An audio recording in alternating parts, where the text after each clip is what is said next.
grade 3 students. How are you?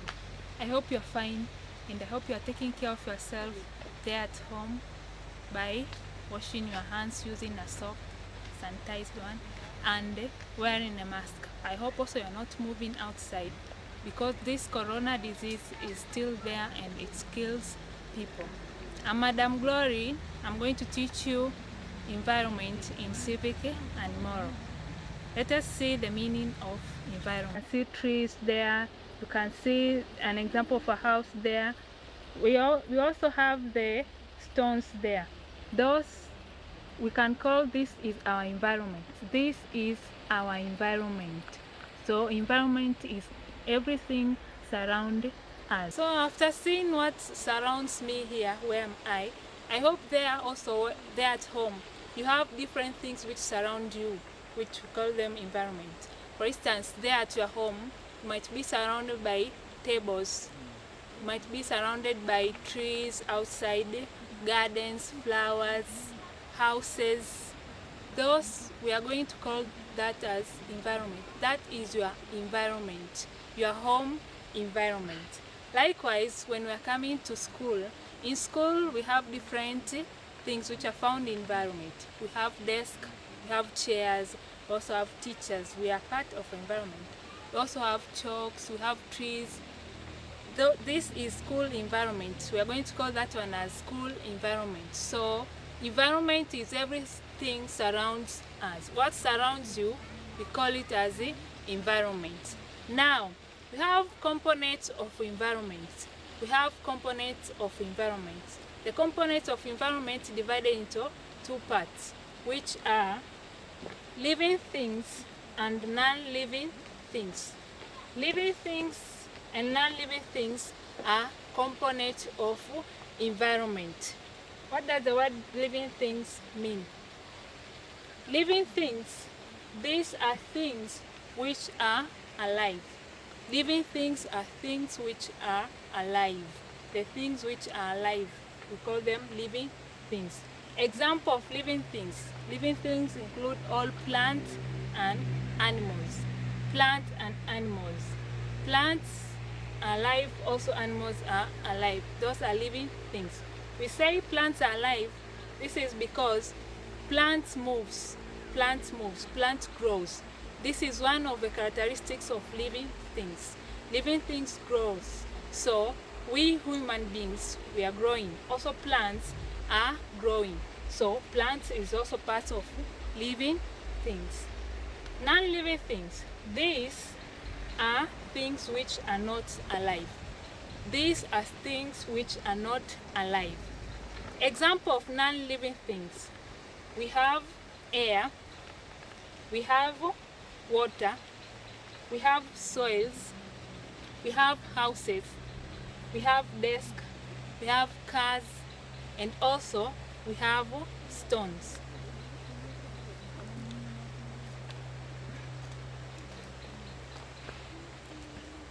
You can see I have a stone.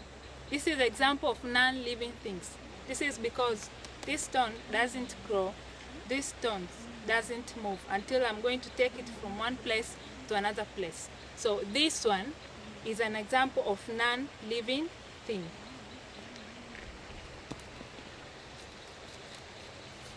So those are the components of environment, living things and non-living things. Our environment is made up of non-living things and living things. We human beings are living things. Other non-living things include stones and houses. Those are non-living things. Those are parts which made our environment. Now, let us see parts of our environment. Parts of our environment. Environment is made up of different parts. So as to have environment which we are having here is made up of different parts. Let's see example of those parts include we have sun, we have water, we have air, we have animals. Those are parts of our environment. Also we have land. The land where I'm standing here, the land is part of our environment. Now let's see one after another. The sun. Sun is the source of heat and light. Sun is the source of heat and light. We get light, we get heat from the sun, and we use sunlight for different activities like drying crops, drying fish. When your mom ordered buy fish there at home, they normally use sunlight to dry fish. Also, we use sunlight for warming our bodies. We also use light from the sun for drying our clothes. Also, sun is very important to plants. This is because plants use sunlight to manufacture their own food. They use sunlight to manufacture their own food. So, sun is most important to us and the plants. Also, another part of our environment, we have air. Air is also a part of our environment. What is air? Air is a mixture of various gases like oxygen, nitrogen, carbon dioxide, and other rare gases. Air is a mixture of various gases like oxygen, nitrogen, carbon dioxide, and other rare gases. So the air which we have here, which we breathe, is comprised or is made up of different gases, like I've mentioned here. And air is very important to us. It's very important to us, to we human beings, animals, and also plants. This is because plants, it's moved from one place to another, or the growing of plants, the increase of plants. Moving air, wind, take pollen or seeds from one place to another so as to increase the number of plants. So we can see different plants are growing. Others, they are not the one which we are planting, but they are growing. That's because of the wind. Wind takes seeds from one place to another so as to increase the number of different plants. Now, after seeing the importance of air to us, let us see another part of our environment. Another part of our environment is water. As you can see, water there is very important to us. Water helps us in different activities. This is because we get water from different sources. For example, waterfalls, as you can see there. We get from lakes, from rivers. Those are the source of water. Now, we use water for irrigation. We use water for washing clothes, we use water for washing clothes. We also use water for cooking there at home.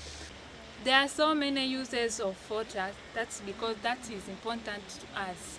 So water is very important to both human beings, plants, and other animals.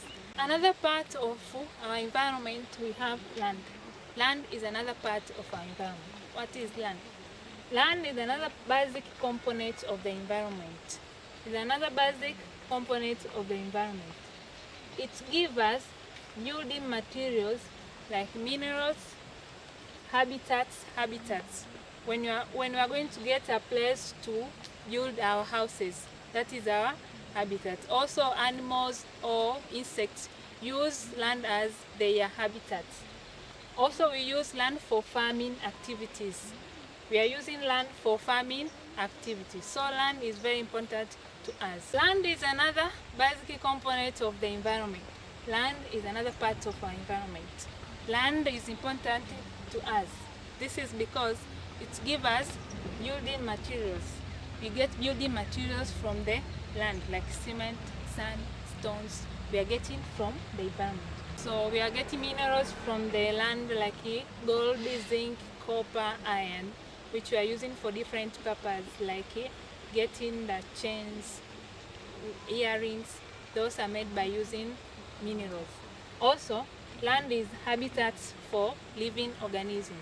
Land is habitats for living organisms, different insects, and also as we are using land as our habitat. So, for example, we are building our houses on the land. So land is very important to us.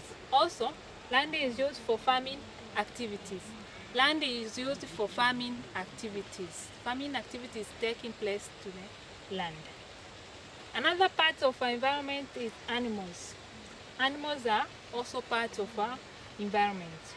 And animals are divided into two groups. Animals are divided into domestic animals and the wild animals. Domestic animals are animals which are found there at your home, while wild animals are the animals which are found from the forest. Those are wild animals. The example of wild animals include lion, tiger, elephant. While example of domestic animals includes cows, cats, dogs, goats. Those are domestic animals. We are also in the group of animals. We human beings, we are in the group of animals, so we are also part of our environment. That marks the end of my lesson, which it was environment, and I hope you enjoyed it. I'm going to give you exercise so as to perform different questions with the same concept of environment. Thank you. Hope you are going to take care of yourself by washing your hands there and wearing a mask, and also doing the activity which we are given by your teachers, not moving around or outside. This is because Corona is still there and it kills people. Bye. Stay safe.